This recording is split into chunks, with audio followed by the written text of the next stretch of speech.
এই দাঁড়াও দাঁড়াও, একদম স্কিপ করবে না। প্রথমেই দিয়ে দিয়েছি এন্ট্রি ফি কত আর টাইমিং কি আছে, সমস্ত কিছু দেখে নিয়েছো। এবার জায়গাটা কোথায় বলি, এটা হচ্ছে ব্যারাকপুরের গান্ধী মেমোরিয়াল মিউজিয়াম। অনেকেই নামটা শুনেছো, অনেকেই শোনোনি। আজকালকার যুগে সমস্ত কিছু তো ওই ফোনের ভিডিও দিয়ে ভাইরাল হয়। এবার সেটা হয়নি, কারণ এর ভিতরে ভিডিওগ্রাফি অ্যালাউড নয়, আর যদিও করতে চাও হয়তো 100 টাকা করে দিতে হয়।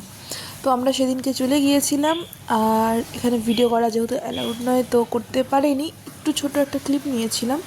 তো তোমরা এটা দেখতে পারো এখানে গিয়ে। এখানে ফটো তোলা অ্যালাউড আছে।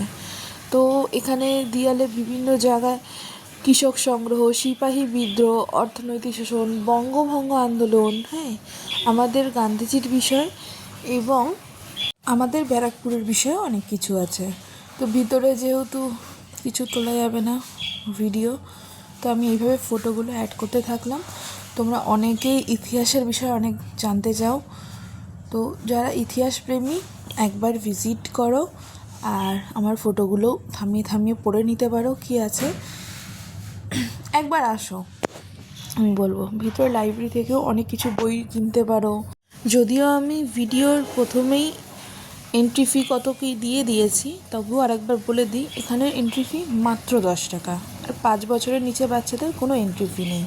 তো আর দেরি কিসের, চটপট একবার ভিজিট করো ব্যারাকপুরের গান্ধী মেমোরিয়াল মিউজিয়ামে।